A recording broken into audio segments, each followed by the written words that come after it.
si Idol madla, nakakahanga, may mga hawak, gandang linyada. Ika'y inspirasyon kung bakit hanggang ngayon ako'y palaging kumakarera. Ito yung pagpaparisin natin mga kalapatids na pangalawa. Medyo malikot sila. Malikot yung itong barako. O ayan o.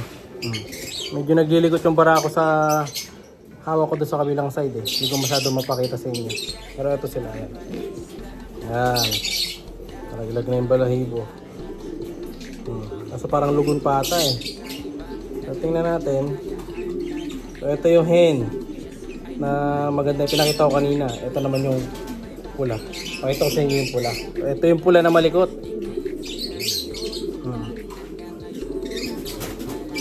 Maganda to, yung checkered na to, na red check. So lahi ito nung Mariano mga kalapatids. Direct Mariano cross dun sa German Imbrek mga kalapatids. Lakong ibon. Kondisyon na rin to, namumulbos na rin mga ano nito, pagwis. Kaya pati yung gamit ko may pulbos eh. Kaya lang naglugon siya ito, patapos na. May dalawa pang tumutubo. Tingnan natin kung hindi mag-aaway. Ito yung mata niya mga kalapatids, hindi siya katulad ng isa kanina. Yung kanina, clear yung mata. Ito medyo may pagka-pearl eye siya. Ayan. Diba? Ang gandang ibon to mga kalapatids.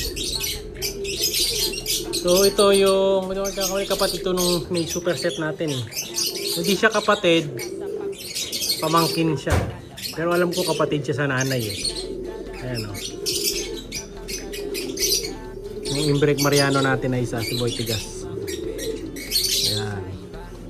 Ganda o. Pares natin. Sana natin mag-away. So ito yung kapatid mga kalapatids nung may bumili sa akin dati. So ang hanap niya dati sa akin is barako. No? So, ang problema, yung binigay ko sa kanya, mukhang barako lang pala pero babae pala. Pero okay lang naman daw sa kanya. Ang napunta pala sa akin, babae. Kala ko kasi dati, ito yung barako. Babae pala siya. Oh. Tingnan natin kung magpapares. Mukhang magpapares naman mga kalapatid. Medyo nakikipag-away kasi sa kabila eh. Naguguluhan siya. So lilipat natin sila ng pwesto. Doon ko muna sila lalagay. Doon sa cage na yun, doon. Tanggalin muna natin dito para magpares muna. Pagkatabi na lang muna natin. No? Balikan ko muna. Tingnan natin kung magkakasundo. Baka magkasundo rin eh. Yung pinares natin dito nakaraan, yung nauna ito. Ganun pa rin, hindi pa rin sila hindi pa rin pwede yan. So ito naman susunod kong hahanapan.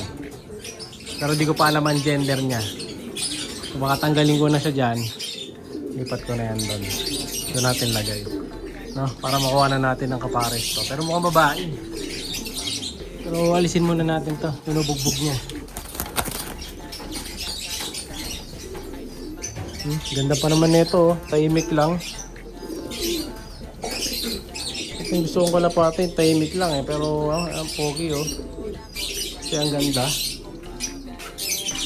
Ito natin lalagay. Kuha natin ang poop tray. Yan, nalagyan na natin ang poop tray, si blue bar. Tapos ito, binaba ko yung stitch bolt natin dito. Tinanggal natin si, ano pangalan na ito? Si green. Lalagyan na natin sa stock board si green. Pambreed na sana to, kaso naglugon eh. No? O, kawawa lang siya pagka napuput siya dun sa cage. Kaya lalagyan natin siya sa stock section. Dito, makapagpagpagpag siya. Ayan. Pero ito, available to mga kalapatids kung meron gusto mag-avail. Ano na to, one time pulling winner. Ayan, PM lang kayo gusto nyo speedbird hen pang breeder. Ito, medyo mas mataas nga lang to ng konti. Ayan. Yun oh. Maliit lang yan pero kita nyo forma yan mga kalapatids. Tigasin yan. Ngayon si pula, kunin na natin. Tatabi ko dun sa blue bar. Dito. Para makonfirm din natin kung baka maya lalaki pala to. Pero babae to, mitlog na to eh. Ito nga pala ako confirm, mitlog na pala yan. Ayan, malaki lang talaga yan. Pero babae yan mga kalapatids. Mahirap lang parisan kasi nga malaki. Mukha siyang lalaki. So may chance parang awayin siya. So yung gamit ng apog, ito. Ang kita nyo mga kalapatids, nag-pop siya. Ayan o. Kita nyo gumugulong lang mga kalapatids. Nagiging para siya ano dito. Tawag dito? Espasol ba yan? O, ang tawag dyan? Yung ano, pulboron. Yung pops ng ibon. Kaya madaling linisin. Tapos meron pang dyaryo. Kaya solve kayo. Pagka ganyan yung lalagyan na binili nyo. Yan. Sagad na tayo. So maganda. O yan. Ganyan lang yan. Ngayon, yung isa naman ng titingnan natin ang gender. Ito mga kalapatids. Ito. Check natin gender nito. Maganda to eh. Ito yung injured ko eh. Ito yung panlaban ko sa PAC dapat ngayon. Kaso nga lang, na-injury, di ba? Kunin natin ha. Ito naman yung isa mga kalapatids. Yung sinasabi ko sa inyo maganda. Pero yung gender, hindi ako sigurado sa kanya. Pero sa tingin ko, babae siya. Maamo mukha eh. Pero medyo malapad kasi ulo. Ayan oh. Yung ganito. Oh, maani ulo. Malaki. Yeah. Kung magiging babae to, ganda to. So, masili yan mga kalapatids. Ganda ng kulay na ito. Lain ng mga pang long distance natin na masili to. Ayan. So, try natin, tingnan natin kung babae. Itatabi ko dun sa ano, sa Jansen Relax natin. Ayan dito. Ito lalaki to. Try natin diyang ipares. Ayan, magbabarakuhan sila. Medyo sumasablay na nga lang sa similya tong Jansen Relax natin mga kalapatids. Kaya kailangan nagpares niya bata.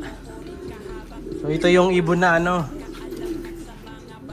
panlaban dapat natin ngayong winter. Ang problema nga 'di ba, umuwi siya na balda yung bagwis niya.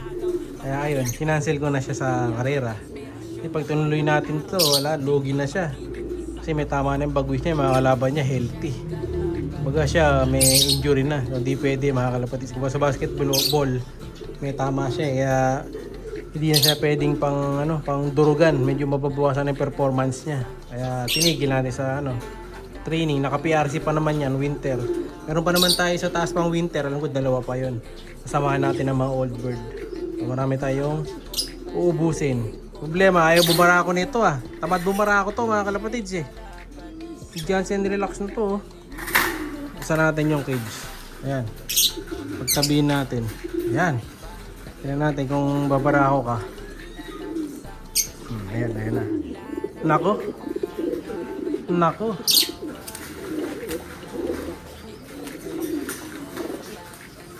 Parehong barako mga kalapatids. Barako siya. Ayan, barako mga kalapatids. So, ihanap natin ng ano to. Ang magandang kapares. No? Pili natin yan. Yung possible hen. No, hanapan natin. Update ko kayo sa susunod mga kalapatids. Kunin ko muna ulit. Balik ko siya dun sa cage niya. Sayang, kala ko hen. Bara ako pala. So possible na ipares ko dyan. Malamang yung Japan. Yung natin pares. No?